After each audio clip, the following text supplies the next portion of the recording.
Hey guys, tonight we begin with something a little darker. A story not of castles and chivalry, but of the very ground beneath those castles crumbling. We're diving into the opulent, yet ultimately doomed world of the French aristocracy just before the storm broke. Before you get comfortable, take a moment to like the video and subscribe, but only if you genuinely enjoy what I do here. Now dim the lights, maybe turn on a fan, because the air in pre-revolutionary France was thick with perfume, powder, and a growing stench of resentment. Forget the picturesque paintings of Versailles, the romanticized duels, and the elegant waltzes Hollywood sold you. The truth? If you were born a French noble in the 18th century, you hit the jackpot. You were part of an elite caste, a tiny percentage of the population. Yet you held the reins of an entire nation. Your birthright wasn't just a fancy name. It was a golden ticket to a life of unimaginable luxury and power. It was, in essence, a golden cage offering unparalleled comfort, but trapping its inhabitants in a fragile reality that was about to shatter. Imagine, if you will, that you've just woken up in the year 1780. Congratulations, you're a noble. Your sprawling estate, passed down through generations, isn't just land, it's a kingdom unto itself. It provides your income, your status, and gives you direct control over the lives of hundreds, if not thousands, of peasants who toil on your fields. Your title, whether it's duke, marquis, count, or baron, means something. It grants you access to the highest echelons of society, to the glittering court of Versailles, where fashion, gossip, and political intrigue are the main currencies. The most striking aspect of this privilege? You are largely exempt from the heaviest burdens of taxation. While the common folk, the Third Estate, groaned under the weight of taxes on land, salt, and countless other necessities, you, the noble, often paid little to nothing. Think about that for a second. A system where those with the most wealth contributed the least to the nation's coffers. This wasn't just a quirk of the system, it was a foundational pillar presented as a divinely ordained right, a consequence of your noble blood and your service, often theoretical, to the crown. Beyond tax exemptions, your life was a tapestry woven with exclusive rights. You held judicial power over your tenants, often presiding over local courts, effectively being judge, jury, and sometimes executioner within your domain. You had exclusive hunting rights, meaning the deer that ravaged a peasant's crops were yours to pursue, not theirs to protect their livelihood with. You could demand feudal dues and services, a medieval hangover that still shackled the peasantry to their noble landlords, forcing them to work your land or pay fees for using your mill or oven. This wasn't charity, it was an ingrained, unquestioned right. Your social standing was paramount. At court, your proximity to the king was a meticulously choreographed dance of status. The right to sit in the king's presence, the right to wear certain clothes, the right to approach the queen. These were not trivial matters. They were symbols of your power, visible declarations of your superiority. You moved in a world of powdered wigs and silk gowns and extravagant banquets where food was an art form and entertainment flowed like champagne. Your education, your connections, your very accent set you apart. The sheer scale of this luxury is almost unfathomable. Take Versailles itself, the ultimate symbol of French absolutism and aristocratic excess. It wasn't just a palace, it was a miniature city, a gilded cage for the highest nobility, where the king could keep an eye on his most powerful subjects. Life there was a constant performance, a spectacle of grandeur designed to reinforce the divine right of kings and, by extension, the natural order that placed the nobility at the pinnacle of society. Balls, masquerades, theatrical productions, hunting parties. Life was an endless pursuit of pleasure and status. This wasn't just about personal wealth, it was about institutionalized power. Nobility meant access to the highest positions in the army, the church, and the state bureaucracy. Generals, bishops, ambassadors, These roles were overwhelmingly filled by men of noble birth. Merit often took a back seat to lineage. A talented commoner might rise through sheer brilliance, but their path was infinitely harder, blocked by invisible walls of tradition and birthright. The prevailing ideology, often propagated by the church, reinforced this hierarchy. Society was seen as naturally divided into three orders: those who prayed, the clergy; those who fought, the nobility; and those who worked, everyone else, the vast majority. This divine order justified the nobility's privileges as a necessary function, a burden they carried for the stability and glory of France. It was a worldview where inequality was not a flaw but a feature, a God-given structure. Yet beneath this glittering surface, cracks were beginning to show. The sheer extravagance of court life, particularly under Louis XVI and Marie Antoinette, was bleeding the national treasury dry. The Queen's legendary fashion expenses, her gambling, her diamond necklace affair, these were not just isolated incidents of royal excess. They became potent symbols of a nobility utterly detached from the suffering of the common people. You see, while you, the noble, were feasting on delicate pastries and sipping fine wines just miles away, families were starving. While your children were tutored in Latin and philosophy, peasant children worked in fields from dawn till dusk. This wasn't an abstract concept, it was a brutal reality. The prosperity you enjoyed was, to an increasing degree, built upon the silent, grinding misery of the masses. And that silence, that centuries-old acceptance of the divine right of kings and nobles, was about to be shattered. This concept of the inherent, God-given right to privilege was not just an accepted norm, it was the very bedrock of the Ancien Regime. It was considered as natural and immutable as the rising sun. But what happens when that sun begins to set?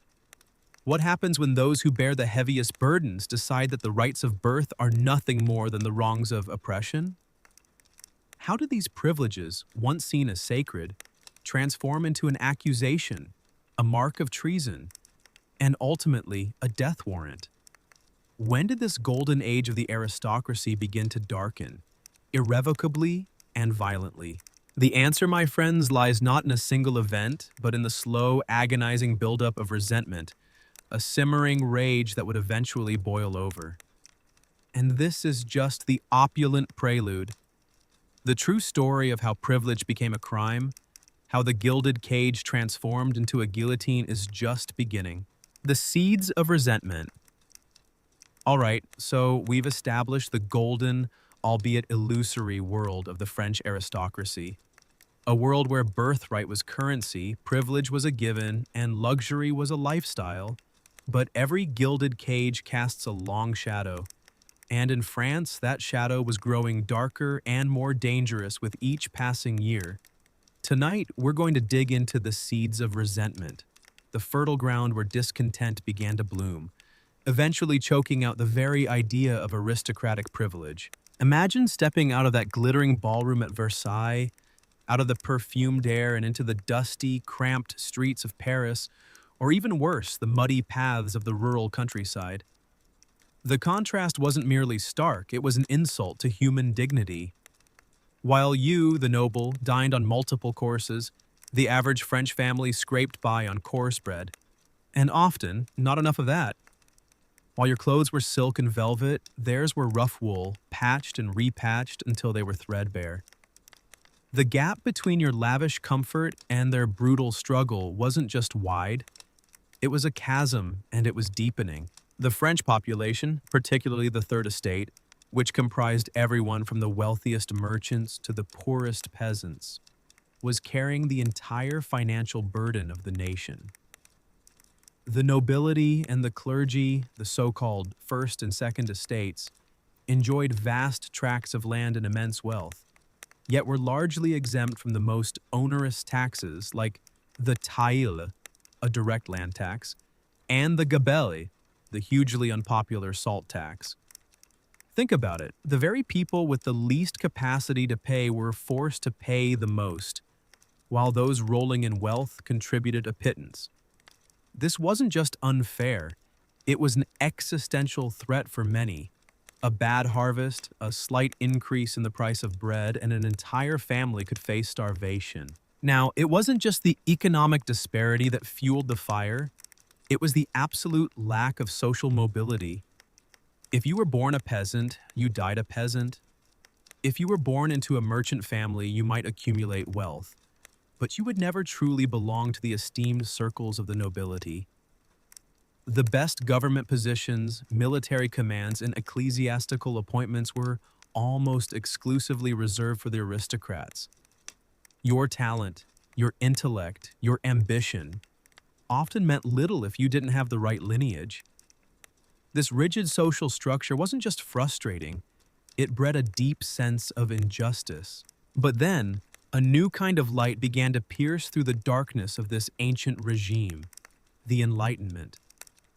Thinkers like Jean-Jacques Rousseau, Voltaire, and Montesquieu weren't just writing books. They were sparking a revolution in the minds of men and women across France. Their ideas, initially circulating in salons and coffee houses among the educated elite, including some nobles who ironically championed these very ideas, began to filter down slowly but surely to broader segments of society. Voltaire championed reason, religious tolerance, and freedom of speech, directly challenging the absolute power of the monarchy and the church. Rousseau, perhaps most radically, argued for the general will, and the idea that legitimate political authority derived from the consent of the governed, not from divine right. His concept of the social contract implicitly questioned the very legitimacy of a system built on inherited privilege. Montesquieu advocated for the separation of powers, suggesting that power should not be concentrated in the hands of one individual or one estate, but divided among different branches of government to prevent tyranny. These weren't just abstract philosophical debates. These ideas directly attacked the foundations of aristocratic privilege. If all men were born free and equal, as Rousseau argued, what justification was there for a nobility born with inherent rights and exemptions? If government derived its power from the people, why should a king rule by divine right, supported by a privileged elite? The Enlightenment didn't just question the system, it provided a powerful intellectual framework for dismantling it. Suddenly, the nobility's exemptions from taxation, their exclusive hunting rights, their feudal dues, which had for centuries been accepted as the natural order, began to be seen not as divine gifts, but as unjust burdens imposed by a parasitic class. Caricatures and pamphlets, often circulated illicitly, depicted the Third Estate as a bound and shackled figure, carrying the noble and the clergyman on its back. This wasn't subtle. It was a direct visual indictment of the system. The nobility, in their gilded cages, seemed oblivious or indifferent to this rising tide. Many lived in isolated splendor on their estates or in the bubble of Versailles, completely out of touch with the lived reality of most French citizens.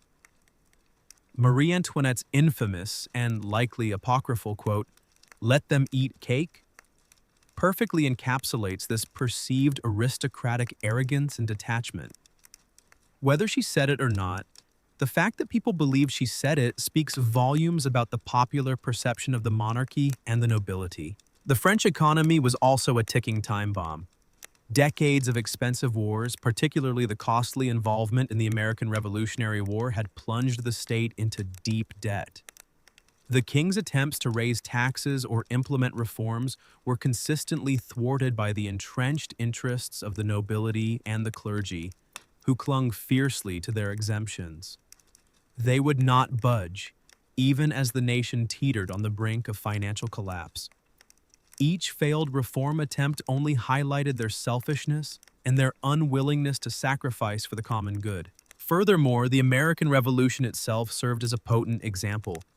French soldiers and officers, many of them nobles like Lafayette, returned from America inspired by ideals of liberty, equality, and republicanism. They had fought alongside men who believed that all men were created equal, that governments derive their just powers from the consent of the governed. These ideas, exported from France's greatest rival, were now returning home to challenge France's own hierarchical society. It was a potent irony. So the stage was set. You had a populace groaning under oppressive taxation and feudal obligations, starving while their noble landlords flaunted unimaginable wealth.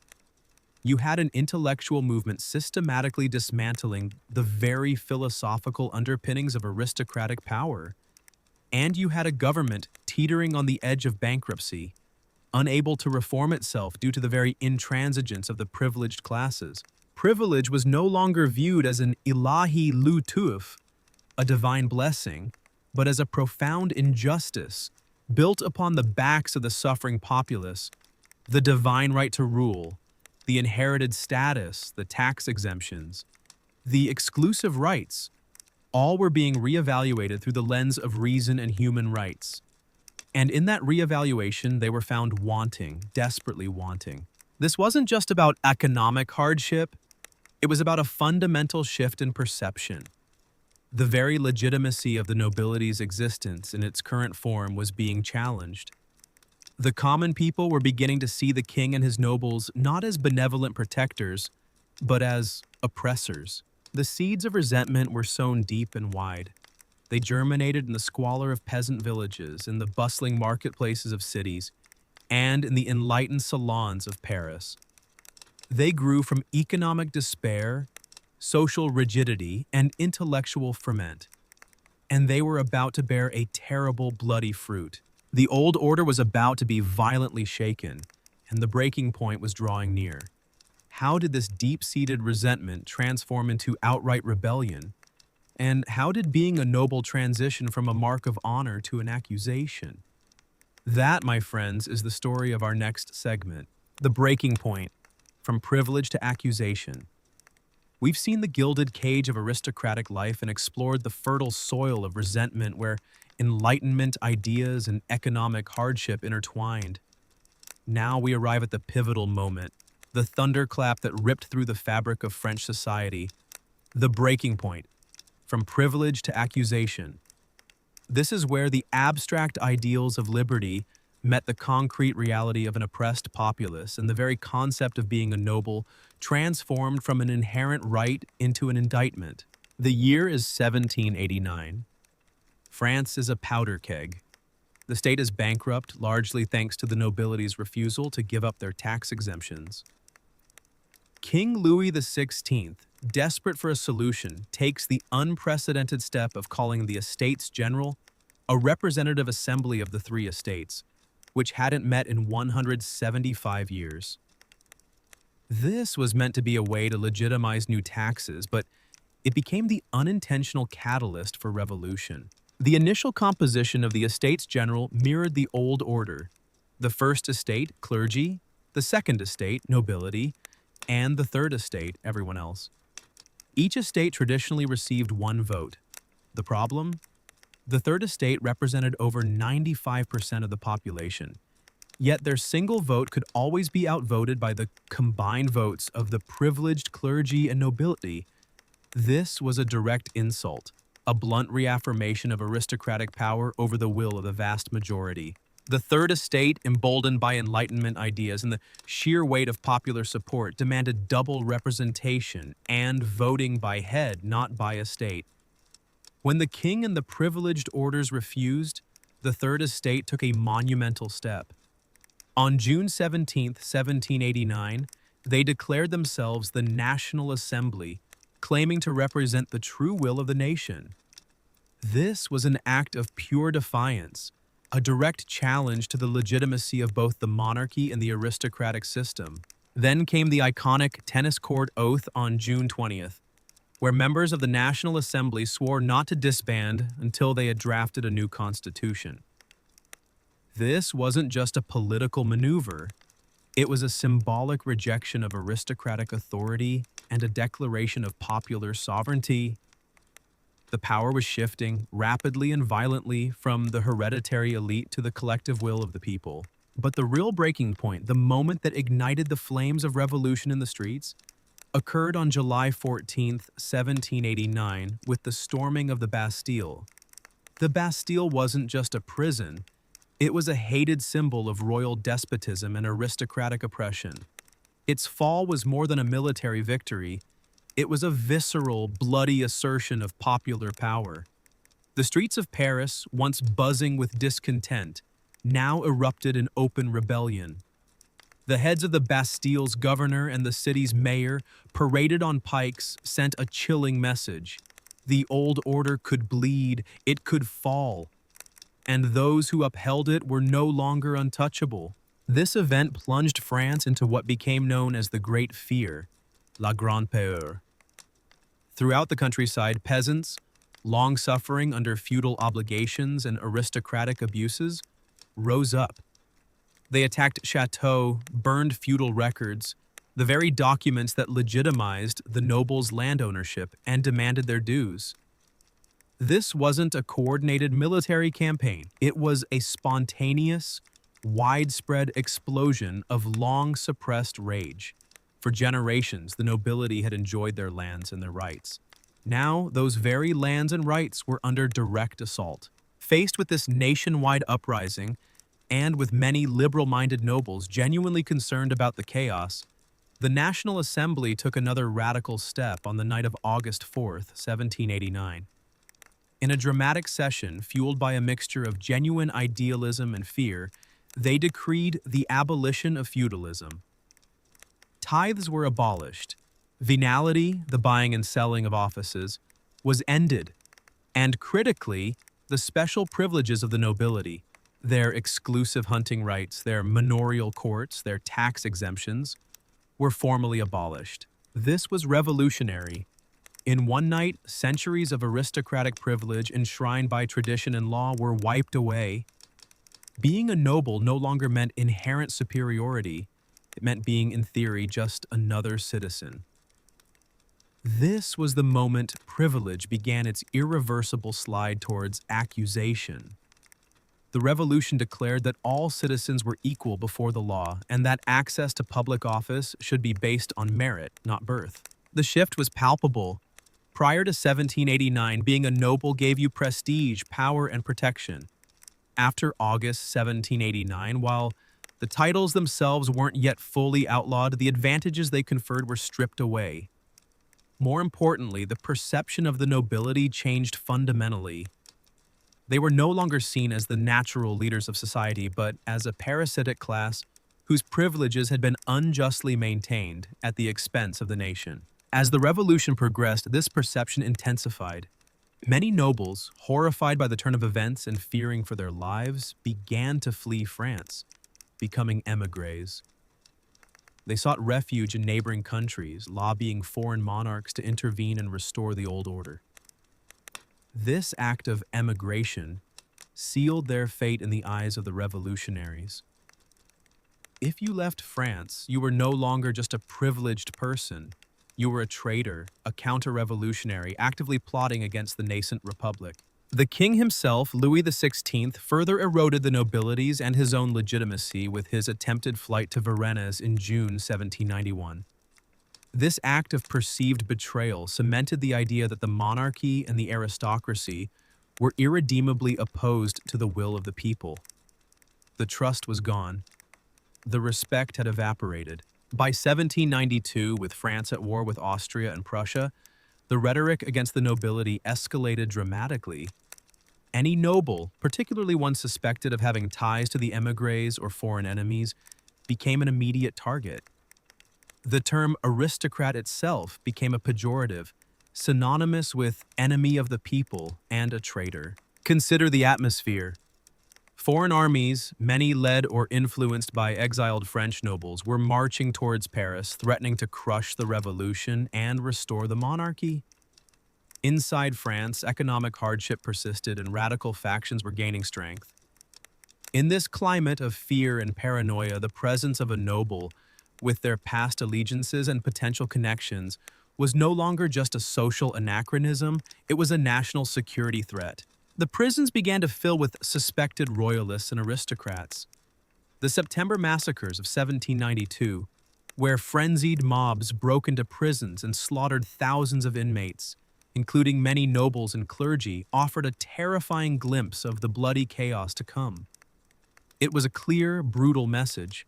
The people were taking justice into their own hands, and anyone associated with the old regime was fair game. The breaking point had passed. The golden cage had shattered, its glittering fragments now razor sharp. To be a noble in France was no longer a sign of divine favor.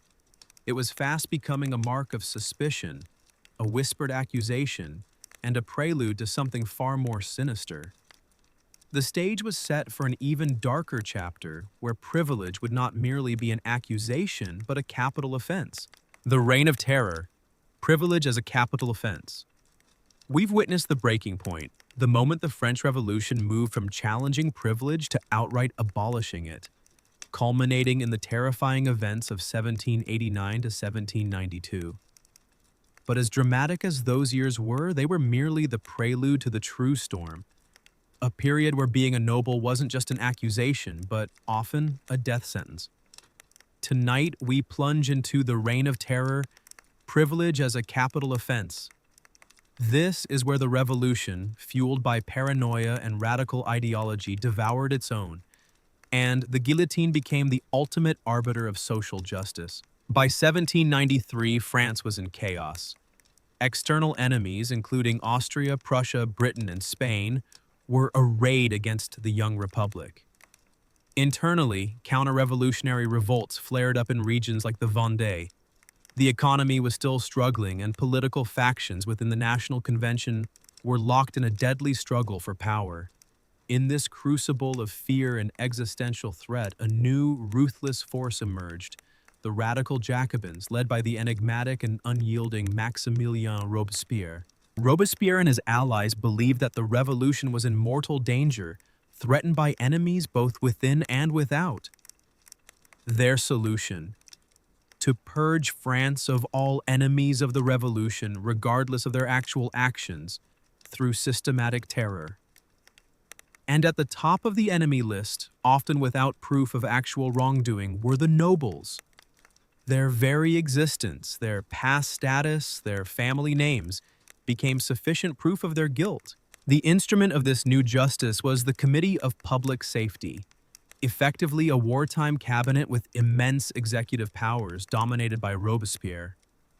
Under their influence, the National Convention passed a series of draconian laws designed to crush all dissent and eliminate all perceived threats. The most infamous of these was the Law of Suspects, Loi des Suspects, passed in September 1793. This law was a legal bulldozer, overturning centuries of legal precedent and making a mockery of due process. Under the Law of Suspects, anyone who, by their conduct, their contacts, their words, or their writings, showed themselves to be partisans of tyranny or federalism and enemies of liberty could be arrested. The criteria were deliberately vague, broad, and terrifyingly open to interpretation.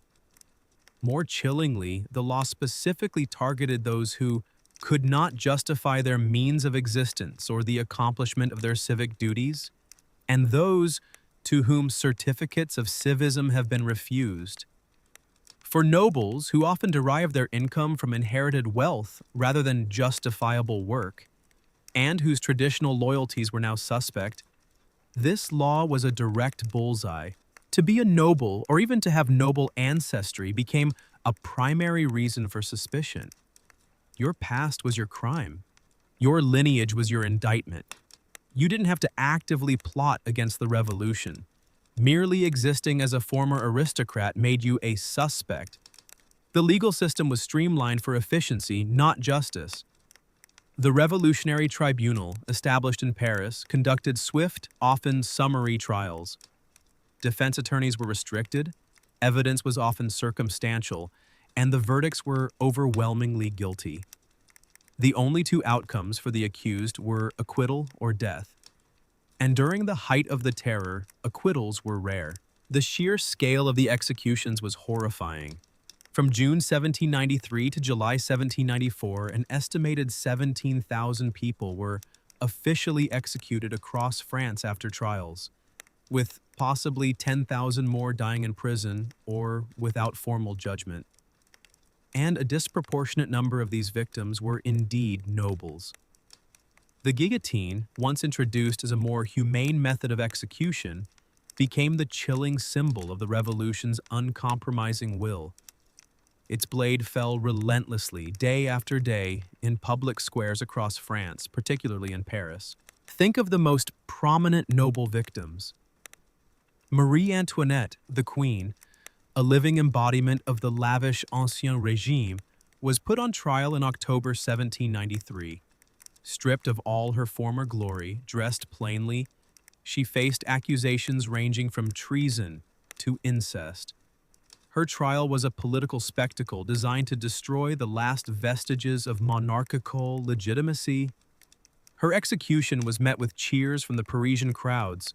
Her noble birth, her royal marriage, her life of privilege, all were presented as unforgivable crimes against the Republic.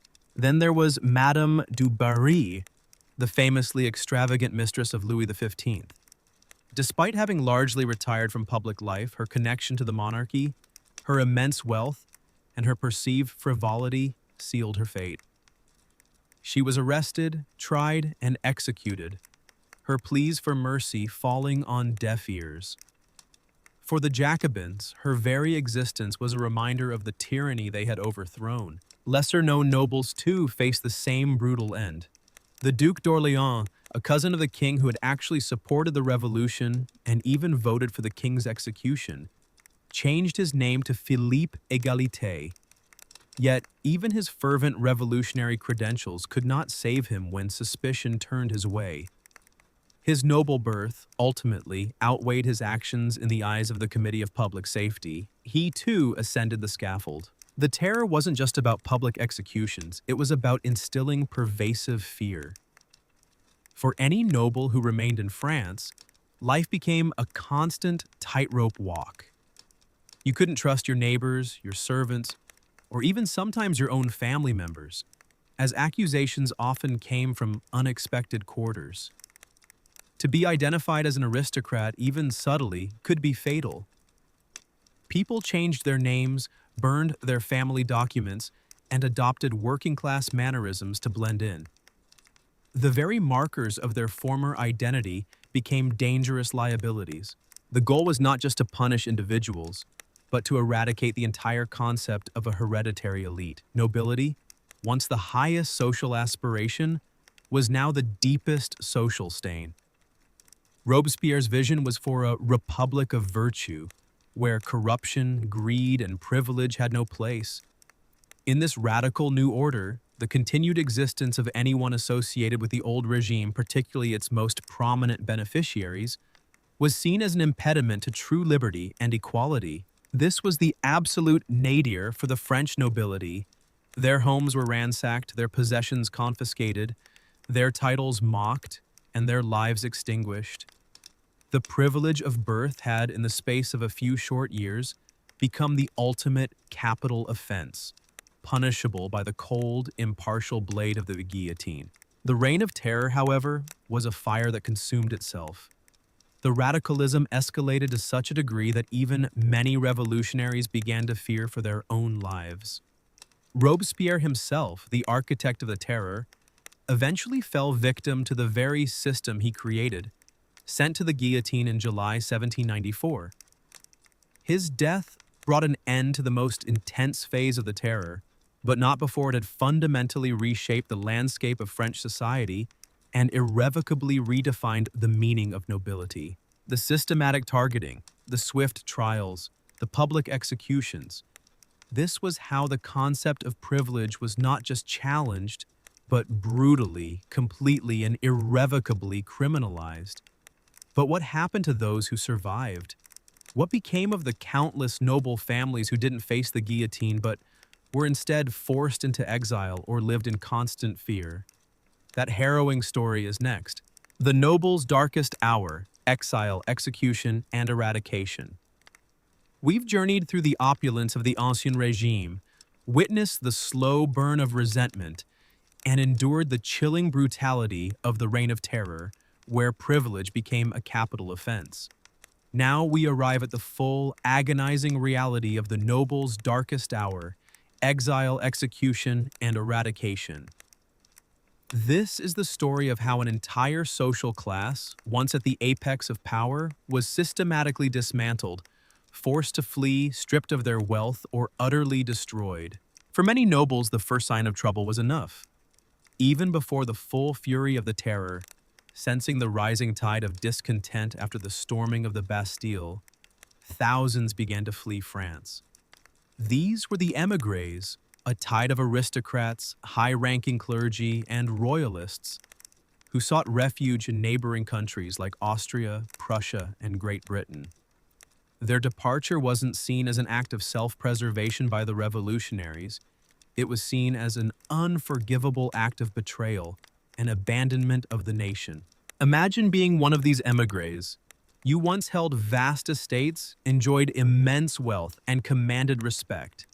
Now you are a refugee, often arriving in foreign lands with little more than the clothes on your back and a few jewels sewn into your garments. Your grand titles meant nothing in London or Vienna except to identify you as a potentially dangerous figure or at best, a charity case. Many took menial jobs, others relied on the kindness of foreign courts, hoping for intervention that rarely came. They yearned for the restoration of the monarchy and their privileged lives, a dream that would largely remain unfulfilled. Their homes, their ancestral lands, their entire way of life, all were left behind, often to be confiscated and sold by the revolutionary government. For those who chose to stay or were unable to flee, the fate was often far worse. We've spoken of the guillotine, the ultimate tool of eradication during the terror. But the executions were not isolated incidents. They were part of a systematic campaign to eliminate anyone associated with the old order. Nobles were targeted not just for specific counter-revolutionary acts, but simply for their birth. The Revolutionary Tribunal in Paris processed aristocrats at an alarming rate, and in the provinces, thousands more faced summary justice. Consider the example of the Princesse de Lamballe, a close friend of Marie Antoinette. She remained loyal to the Queen, even through her imprisonment. For this unwavering loyalty and her noble status, she was brutally murdered by a mob during the September massacres of 1792. Her head was paraded on a pike outside the Queen's prison window, a horrifying testament to the fate awaiting those who clung to the old loyalties. This wasn't justice, it was an act of terror, designed to break the spirit of resistance and erase the symbols of the past. But physical execution was just one aspect of the eradication. The revolution sought to dismantle nobility not just by killing its members, but by destroying its very foundation. In 1790, the National Assembly officially abolished hereditary nobility, titles, and coats of arms. This was a radical act, severing centuries of tradition in one stroke. You could no longer call yourself a duke or a count, at least not legally within France. The goal was to create a society where all citizens were truly equal, at least in name. Along with titles came the confiscation of property. The vast estates, grand chateaux, and precious possessions of the émigrés and executed nobles were declared national property and sold off. This served multiple purposes. It helped finance the Revolutionary Wars. It transferred wealth from the aristocracy to the state, and often to the rising bourgeoisie, and it permanently broke the economic power base of the nobility. Think of centuries of accumulated wealth, land, and influence suddenly ripped away, repurposed for the new republic. It was a massive redistribution of assets, a physical manifestation of the slogan, liberty, equality, fraternity. The deliberate destruction of symbols was also paramount. Coats of arms were chiseled off buildings, family portraits were destroyed or defaced, and any iconography associated with the monarchy or aristocracy was purged. Even the language changed. Monsieur and Madame were replaced with the egalitarian citoyen and citoyenne. This wasn't mere vandalism. It was a psychological assault, a systematic effort to erase the cultural memory of aristocratic dominance. Let's briefly consider a composite example based on countless real stories to illustrate this darkest hour. Imagine the de Beaumont family, once powerful landowners in Normandy. Before 1789, their lives were defined by lavish banquets, hunting parties, and unwavering authority over their tenants. When the Great Fear struck, their chateau was attacked, their feudal records burned. The patriarch, Antoine, a staunch royalist, chose to emigrate with his eldest son, hoping to join the counter-revolutionary armies forming abroad. They left behind his wife, Marianne, and their younger daughter, Isabelle, who were unable to make the arduous journey. Antoine and his son faced an uncertain, impoverished existence in exile, their once proud name now a source of pity or suspicion. Back in France, Marianne and Isabelle tried to blend in, abandoning their noble attire for simple peasant clothes, adopting a local dialect, and even publicly renouncing their aristocratic ties. But a jealous neighbor, eyeing their remaining small villa, denounced them to the local revolutionary committee. Despite no evidence of counter-revolutionary activity, their family name, their noble blood, was enough. Marianne was arrested, tried by a revolutionary tribunal, and swiftly executed. Isabelle, now an orphan, survived by marrying a local artisan and utterly burying her past, living in constant fear that her lineage would one day be discovered. Her family's grand chateau was sold for a pittance, its stones eventually recycled for revolutionary buildings. This wasn't an isolated case. Thousands of similar stories played out across France. Noble families were shattered, their members scattered, their wealth gone, their heritage erased. The systematic nature of this eradication wasn't just about revenge, it was about ensuring that the old order could never return. The revolution aimed to create a new society, founded on new principles, where the very concept of inherited privilege was anathema. By the time the revolution cooled and Napoleon eventually rose to power, the landscape of French society was irrevocably changed. While some émigrés eventually returned, they found a nation that no longer recognized their titles or their claims to power. Napoleon, while creating his own imperial nobility, ensured it was based on service to the state, not on ancient lineage, effectively cementing the death of the old aristocracy. The French Revolution truly marked the darkest hour for its nobility, a period of unprecedented social upheaval where their centuries-old privileges, once seen as immutable rights, became the very reasons for their downfall. Exile, execution, and the systematic eradication of their status and wealth combined to utterly dismantle a class that had dominated France for nearly a millennium. But what lasting impact did this cataclysmic event have on the very idea of privilege? What lessons can we draw from this brutal transformation of status into crime? And how do these echoes resonate in our world today? That, my friends, is where we conclude our journey. The echoes of a revolution. What did we learn?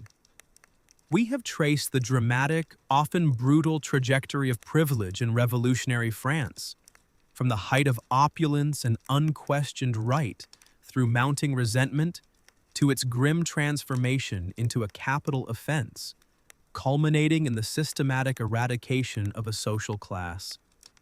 Now, as the dust settles on the guillotines and the revolutionary fervor subsides, we must ask, the echoes of a revolution, what did we learn? What lasting impact did this cataclysmic event have on the concept of privilege itself? And how do its lessons resonate in our contemporary world? The most immediate and profound lesson of the French Revolution was that privilege is not an absolute, immutable right. For centuries, French nobility believed their status was divinely ordained, a natural order established by God. The revolution violently shattered this illusion. It demonstrated that social hierarchies, even those deeply entrenched and seemingly eternal, are ultimately human constructs, and what humanity constructs, humanity can dismantle. This was a radical departure, a seismic shift in political and social thought that reverberated across Europe and beyond. The revolution taught us that unaccountable privilege breeds resentment and eventually revolution. The vast chasm between the opulent lives of the nobility and the grinding poverty of the masses was not merely an unfortunate circumstance. It was the engine of the uprising. When an elite class enjoys extensive benefits, tax exemptions, exclusive access to power, and boundless luxury, without seemingly contributing to the common good, and actively thwarts efforts to alleviate the suffering of others, the social contract breaks down. The French aristocracy's stubborn refusal to compromise, to share the burdens, or to acknowledge the systemic injustices ultimately sealed their fate. Their golden cage became their tomb. Furthermore, the revolution starkly illustrated that power, once concentrated and unchallenged, can be intoxicating and lead to catastrophic detachment. The nobility, particularly at Versailles, lived in a bubble, seemingly unaware of the depth of popular anger. Their extravagant displays, their dismissal of calls for reform, and their failure to empathize with the struggles of the common people created an unbridgeable divide. When the storm broke, they were genuinely shocked, caught off guard by the intensity of the rage they had unwittingly cultivated. This detachment proved fatal. The deliberate legal and physical eradication of nobility also underscored the revolutionary ideal of equality before the law.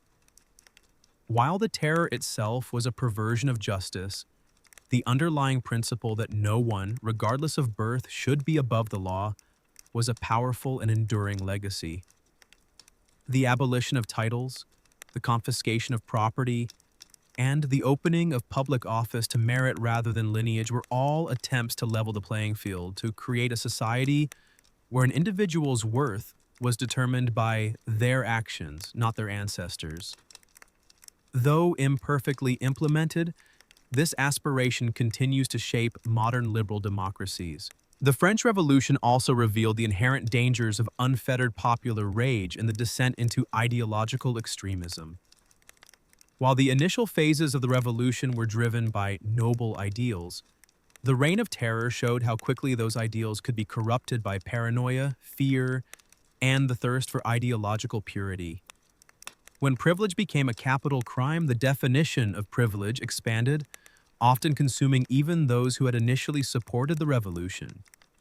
It's a sobering reminder that even revolutions fought for freedom can become tyrannical in their own right, and that the pursuit of absolute equality can sometimes lead to brutal oppression. So, how do these echoes resonate today? We no longer have hereditary dukes demanding feudal dues in most of the world, yet the concept of privilege remains intensely relevant, albeit in different forms. We now speak of economic privilege, where vast wealth, often inherited or accumulated through systems that favor the already rich, creates a new kind of aristocracy. Tax loopholes, advantageous investments, and access to elite networks can grant advantages akin to the old noble exemptions. Are we seeing a similar detachment from reality among some of today's hyper-wealthy, a failure to acknowledge the struggles of those less fortunate, or to contribute equitably to the common good? The resentment sparked by vast wealth disparities, particularly in times of economic hardship, mirrors the conditions that fueled the French Revolution. There's also social privilege, often tied to factors like race, gender, family connections, or educational background. While not enshrined in law like hereditary nobility, these forms of privilege can still grant unearned advantages, easier access to opportunities, and a smoother path through life for some, while others face systemic barriers. The demand for equity in modern discourse is a direct descendant of the revolutionary call for equality against the old aristocratic order. It questions whether society truly offers equal opportunity when some are born with significant unearned head starts. Consider the notion of political privilege, where access to power and influence becomes concentrated in the hands of a few, often due to financial contributions, lobbying efforts, or established political dynasties. When political systems appear unresponsive to the needs of the majority and serve primarily the interests of a select few, the cries for fundamental change can grow louder. The establishment, whether political or economic, can take on a role eerily similar to the old nobility, perceived as self-serving and disconnected. The French Revolution, in its brutal simplicity, hammered home the point that the patience of the people has a limit. It showed that when the balance between privilege and shared burden becomes too skewed, when injustice becomes too pervasive, and when reforms are consistently denied, the consequences can be catastrophic. It serves as a stark warning to any system or elite that becomes too comfortable in its advantages, too dismissive of popular suffering, or too resistant to change. The noble's darkest hour was a historical crucible that forged many of the modern ideas of citizenship, equality, and the inherent dangers of unchecked power. It was a terrifying yet transformative period that reshaped not just France, but the very way societies think about justice, fairness, and who truly holds legitimate authority. We have explored the historical narrative, seen the dramatic shifts, and reflected on the enduring lessons. But perhaps the most potent question still lingers, one that brings the echoes of the revolution right into our present day. We have journeyed through the glittering salons of Versailles, witnessed the storming of the Bastille, and felt the chilling blade of the guillotine. We have seen how privilege, once an unassailable birthright, devolved into an accusation, then a capital offense, ultimately leading to the systematic eradication of an entire social class.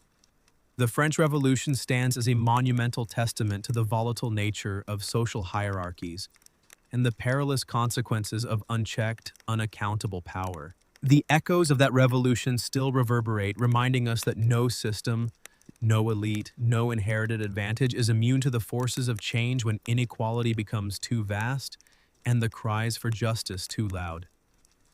The story of the French nobility is a cautionary tale, a stark reminder that true stability is built not on exclusive rights, but on shared burdens and equitable opportunity. The fundamental question posed by the revolution remains profoundly relevant today. As we look at our own societies, with their complex layers of economic, social, and political advantages, we must confront this uncomfortable truth. What privileges today might one day be seen as crimes? And what will happen if we fail to address them? Consider that question. Let it sit with you, and perhaps let it inspire reflection on the path we choose forward.